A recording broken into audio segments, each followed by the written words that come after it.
Yo soy José Carreño Carlón y para discutir los temas de la agenda de este día nos acompaña el doctor Marco Antonio Fernández, director de investigación de México Evalúa. Es autor del ensayo Los retos de la educación en México, en el libro La perspectiva mexicana del siglo XXI. Bienvenido, Marco Antonio. Excelente libro coordinado por José Ramón Cosillo y Enrique Florescano. Muchas gracias por la invitación. Bienvenido. Y nos acompaña también Alonso Aguilar, nuestro asistente de información. Muy buenas noches, Alonso. Buenas noches, maestro Marco Antonio, y los que nos acompañan, buenas noches. Y les decía que la agenda de esta semana pues sigue dominada por las movilizaciones de la disidencia magisterial contra la reforma educativa. La CENTE pues no descarta volver a acercar las cámaras, ya ayer volvió a bloquear reforma, hoy estuvo en otros lugares, en 2 televisoras, en las calles, al mismo tiempo que anuncia pues una concentración de más de 30,000 docentes de varios estados del país.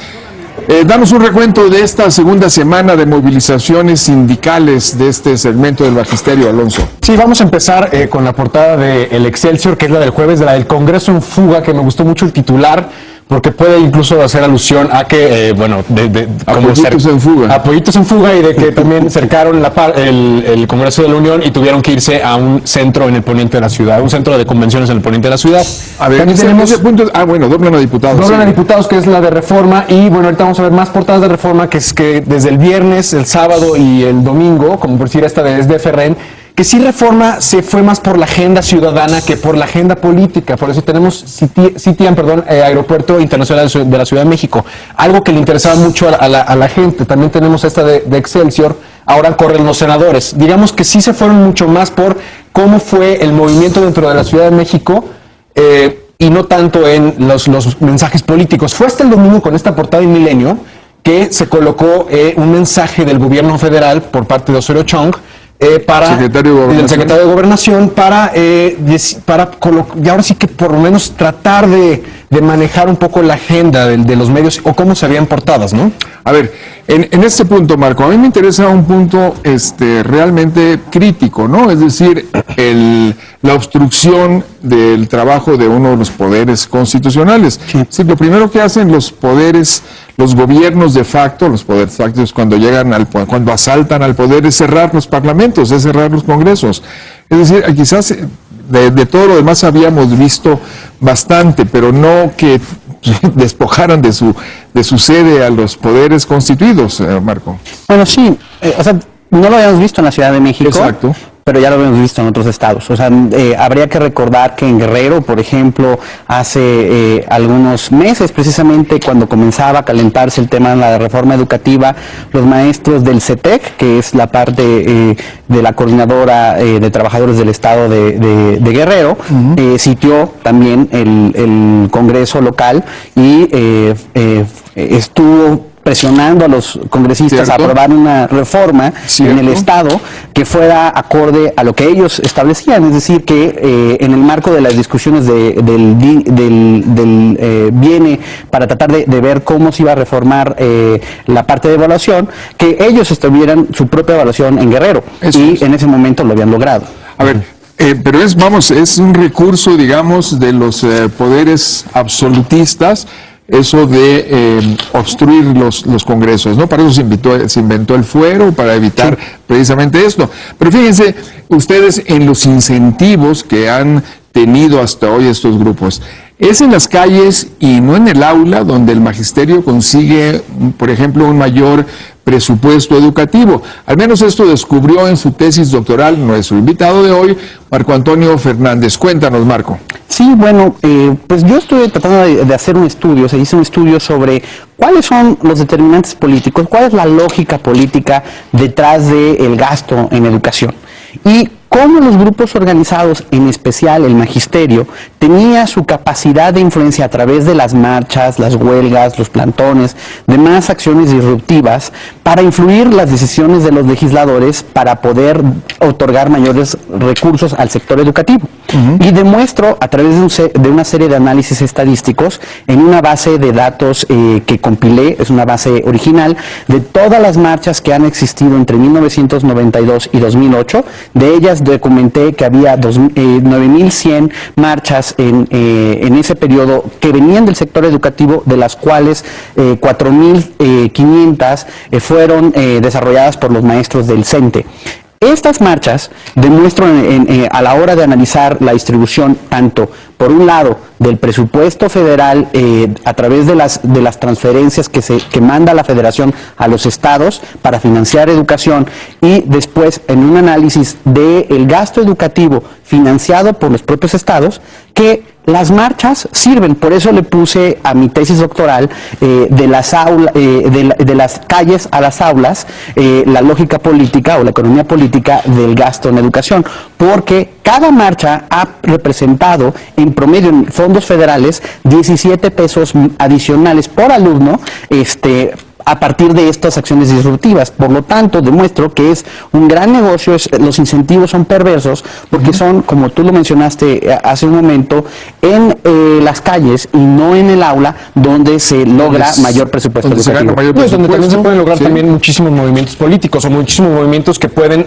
lograr que se ponga pausa en caracteres legislativos, ¿no? Digamos, los mismos bloqueos pusieron una pausa a que se discutiera en el Congreso las evaluaciones a los maestros. Sí. Entonces sí, al final de cuentas, lo que dices en tu tesis, pues sí se pone bien en la práctica, lo que hemos visto por lo menos en estas semanas. No solo en los presupuestos, ¿no? Sino también en el condicionamiento del trabajo legislativo. En el condicionamiento del trabajo legislativo, en lograr, y lo han hecho en varios estados históricamente, alguna vez sucedió en Baja California, en Chihuahua, en Oaxaca recientemente, han logrado tumbar a secretarios de educación de los estados a través de la presión en las calles. Entonces, es muy efectiva esta herramienta que estamos observando en estos momentos en la Ciudad de México para influir la política pública en el sector educativo. ¿Les reditúa hasta ahora? Pues les ha redituado, están usando el mismo recurso.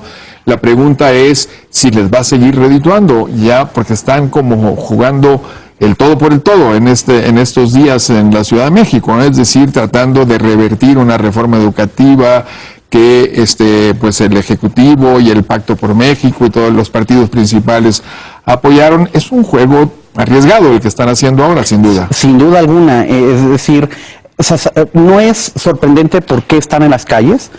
Consideran que no han sido tomados en cuenta en la implementación de esta reforma. Como han sido siempre tomados en cuenta cuando presionan, cuando toman calles y plazas y ciudades. Yo creo que el liderazgo de la CENTE entiende que si se aprueban estas reformas, el control tradicional que han tenido sobre el sistema educativo se va a ver reducido de forma sustantiva. Exacto. Y en ese sentido, los privilegios, el control, la distribución de las plazas, el control de la asignatura de a dónde se va un profesor, etcétera, pues va a disminuirse de forma importante para sus intereses. Por lo regular nos centramos mucho en la percepción o en la opinión pública de la Ciudad de México, donde, bueno, a partir de estas marchas podemos ver a través de redes sociales, a través de las conversaciones públicas, que estas marchas pues sí generan una imagen negativa hacia el magisterio. Pero por decir, a nivel estatal, ¿qué tan bien o qué tan mal está visto la coordinadora o el sindicato y con estas marchas, y qué tanto afectan también a los procesos de educación en los estados? Sin duda alguna, el magisterio, o sea, la parte más radical del magisterio es la coordinadora. Eso no significa que el magisterio, a través de sus otras secciones sindicales, no tenga influencia sobre el sistema educativo. Lo ha tenido a través de la captura de posiciones clave en el sistema, es decir, generalmente luchan para tener el control de quiénes son los coordinadores de carrera magisterial. Carrera magisterial es el programa de mayor presupuesto dentro del sistema de educación básica para dar mayores recursos a los salarios de los maestros. Es muy importante ese programa, y los maestros, tanto de la parte institucional del sindicato como de la coordinadora, siempre buscan tener ese control sobre esa posición clave, por ejemplo. Claro, ahora, pero también está pues el discurso de la reforma, el discurso del pacto, el discurso del gobierno, en el sentido de recuperar para el Estado la rectoría de la función educativa, no solo, por lo visto, de quienes la habían capturado desde el sindicato oficial, desde la ex líder del Congreso, del sindicato, sino también quienes la han capturado desde la disidencia de esta coordinadora, ¿no es así? De hecho, o sea, lo que ocurre lamentablemente, y documento en la tesis, es cuando uno empieza a observar las distintas posiciones del sistema educativo, es decir, varios secretarios de educación en los estados, o subsecretarios de educación básica, o directores generales de las escuelas primarias y de las secundarias, pertenecen al CENTE, hasta hoy. Exacto. Y también, hasta hoy, hay que decirlo con toda claridad, todos los directores de las escuelas primarias y secundarias públicas del país, así como los supervisores, pues son parte de la tropa del sindicato. No han sido seleccionados con base en el mérito. Habrá algunos que sí son de mérito, pero son la minoría, lamentablemente, sino que son, digamos, por decirlo de alguna manera, en una analogía, sargentos y capitanes del sindicato. Y eso ha logrado que en los estados, en los sistemas educativos, los capturen, y eso lamentablemente ha erosionado los incentivos para desarrollar una buena calidad de la educación en el país. Bueno, en la conclusión de la tesis también, otra de las conclusiones de la tesis de Marco es que ningún grupo de presión en el campo educativo tiene el éxito, pues ni estudiantes ni profesores universitarios. Marco, así es. Pero vamos al siguiente punto. Desde ayer esta comisión de maestros de la coordinadora pues se reunió con la Junta de Coordinación Política del Senado. Hoy también tuvieron una reunión en algún hotel de Polanco.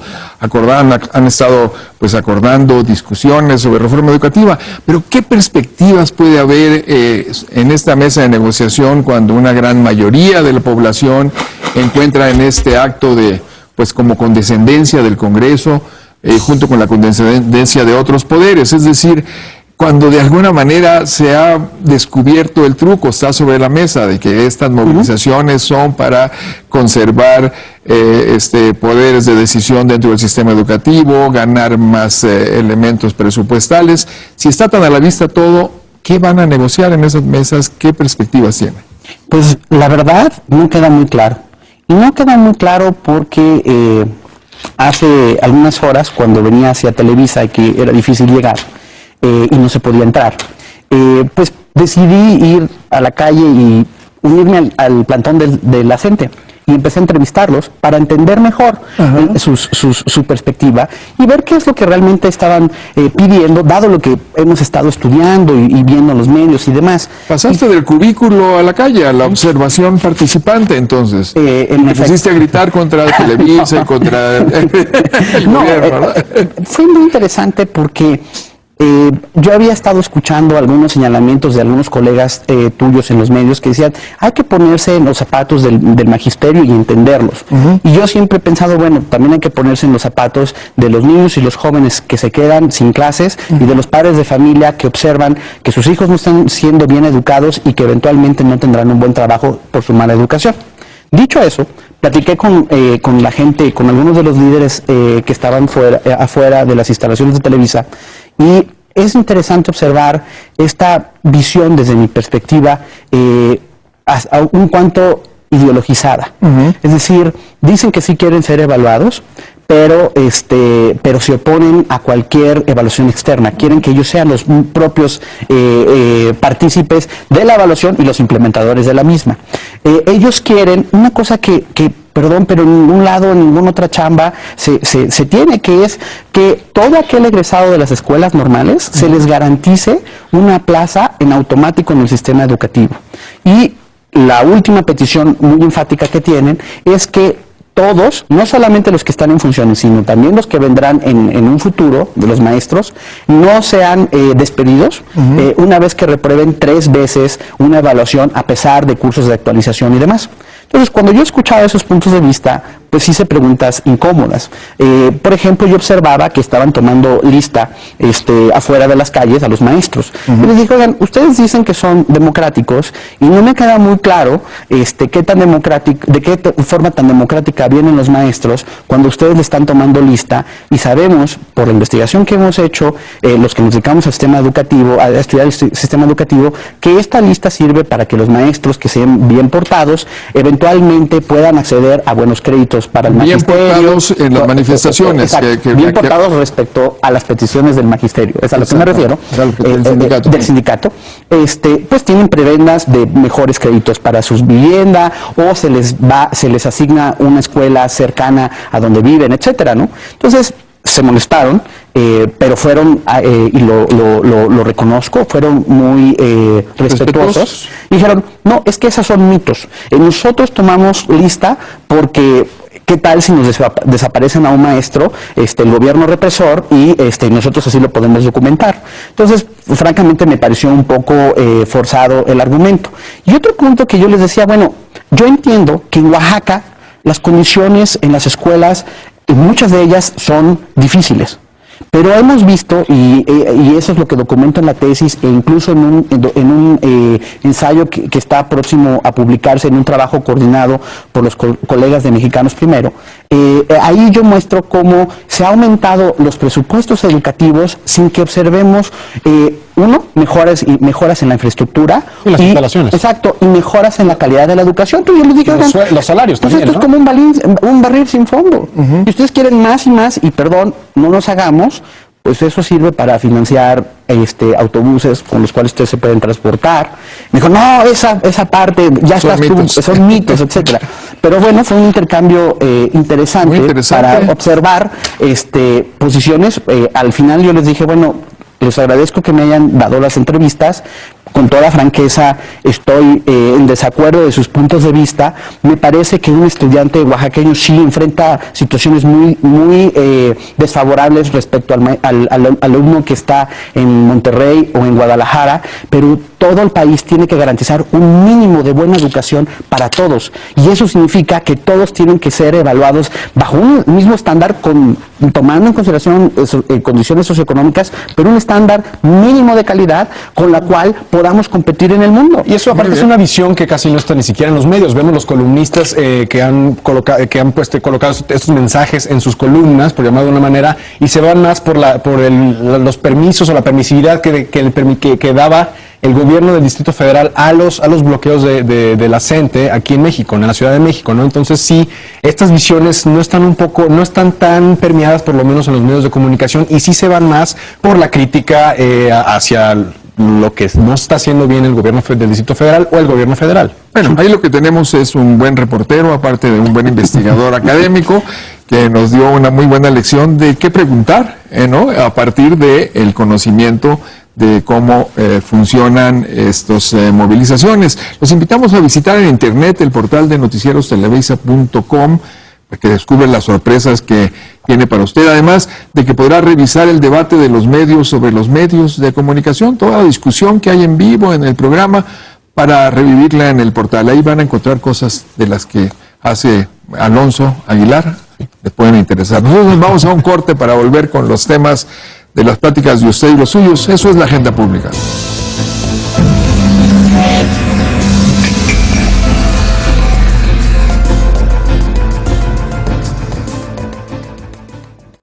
Y es martes de la agenda pública en los libros, y aquí tenemos el ensayo en este libro, Los retos de la educación en México, dentro del libro editado por el Fondo de Cultura Económica, La perspectiva mexicana del siglo XXI. Este ensayo fue escrito por el doctor Marco Antonio Fernández, aquí con nosotros. ¿Qué es lo que propones aquí, Marco? Básicamente, en ese capítulo lo que hago es un análisis primero de cuáles han sido los logros en materia de cobertura educativa, tanto en la parte de primaria como de secundaria.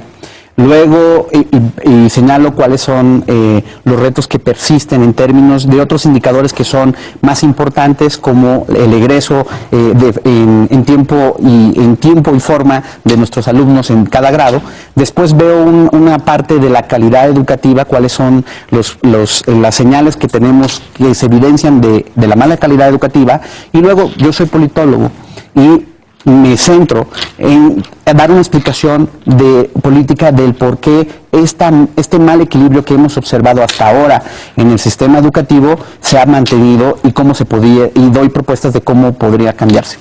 Yo tuve la oportunidad de leer el ensayo que escribiste en ese libro y me gustó mucho porque es muy puntual para entender el sistema educativo en México y sus problemas principales, ¿no? Y fue muy interesante ahorita que mencionabas lo de la autoevaluación que buscaba la coordinadora. Cómo se explica en el libro que la prueba enlace y la prueba excale, tienen tanta corrupción en su infraestructura que, bueno, es como un ejemplo para entender que lo que busca la coordinadora, pues también podrá caer en lo mismo, ¿no? Que las cosas queden como están, ¿no?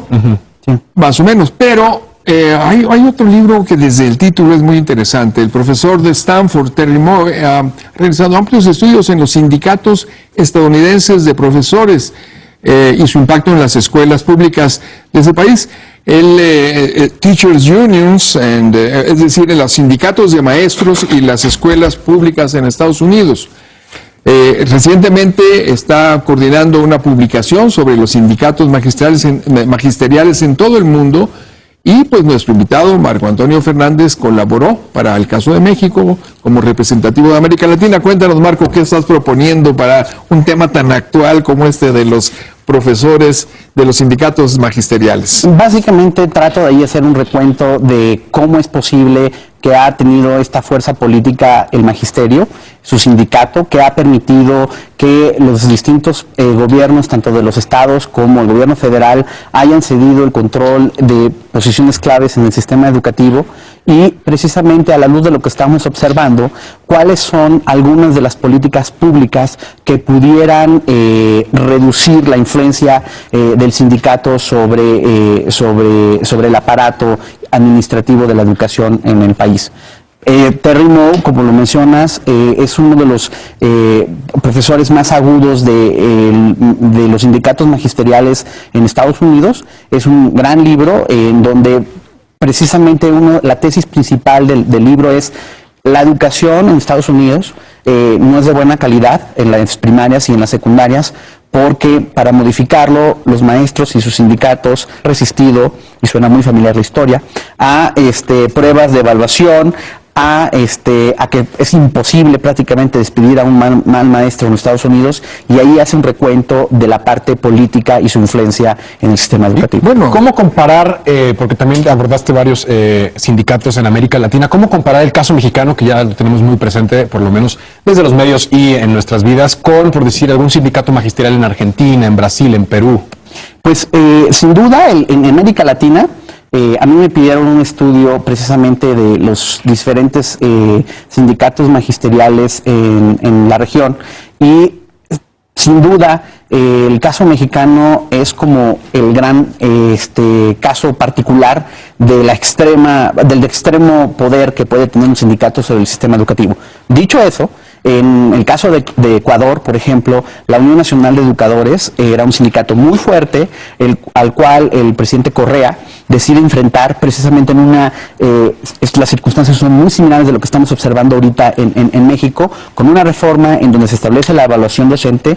Los maestros tomaron las calles de todo el país, fue un enfrentamiento muy fuerte, y ahí el presidente Correa, hay que decirlo con toda claridad, se fajó los pantalones y al final de cuentas dobló al sindicato, y hoy hay avances importantes en términos de cómo se evalúan a los maestros y se está mejorando la calidad de la educación en Ecuador. Muy importantísimo el ejemplo, porque es un gobierno, un presidente de izquierda, exactamente, ¿no? Es que, pues, bueno, recordemos la portada de Reforma, que era doblan a diputados. Aquí buscamos que es doblan el sindicato, ¿no? Aquí dice, Marco, doblaron al sindicato. Pero son muchos los trabajos en que has participado, en que ha participado Marco.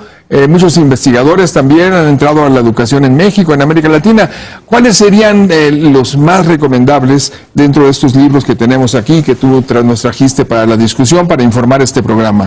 Sin duda alguna, uno de los grandes, o dos de los grandes estudiosos en México del sistema educativo de los sindicatos es el profesor Carlos Ornelas. Esta nueva edición es importantísima, es, ¿no? una nueva edición, y también sale muy oportunamente, además. Sale oportunamente, y el complemento también es un libro en el siglo XXI, de recién edición, sobre la captura precisamente del sistema educativo en el país. El profesor Alberto Arnau del Colegio de México también tiene trabajos destacados sobre esto, y en inglés hay varios estudiosos que también han estado tratando de entender qué pasa en el sistema educativo mexicano, en especial en la coordinadora. De la coordinadora hay un libro que lo tienes enfrente de ti, del profesor Foerker, donde él también trata de entender cuáles son los orígenes de la CENTE, cuál es su capacidad de movilización, cómo en Chiapas tuvieron mucha fuerza y la fuerza se fue yendo a Oaxaca, etcétera. Es un libro muy interesante para aquellos que quieren entender el tema. Y finalmente hay un libro que yo recomendaría ampliamente, porque Este libro, el de Crucial Needs, tiene un capítulo, una serie de capítulos dedicados al sistema educativo, en donde uno observa que el gran talón de Aquiles de la región es la calidad en educación. Y precisamente los distintos autores que participan en ese volumen tratan de explicar en Brasil, en México, en Argentina, en Bolivia, los problemas políticos asociados al sistema educativo. Muy bien, muy buen reportero y muy buen investigador. Se nos acabó el tiempo. Muchas gracias, Marco Antonio. Gracias. Muchas gracias, Alonso. Muchas gracias a ustedes por acompañarnos en esta agenda pública en los libros. Buenas noches y buena suerte.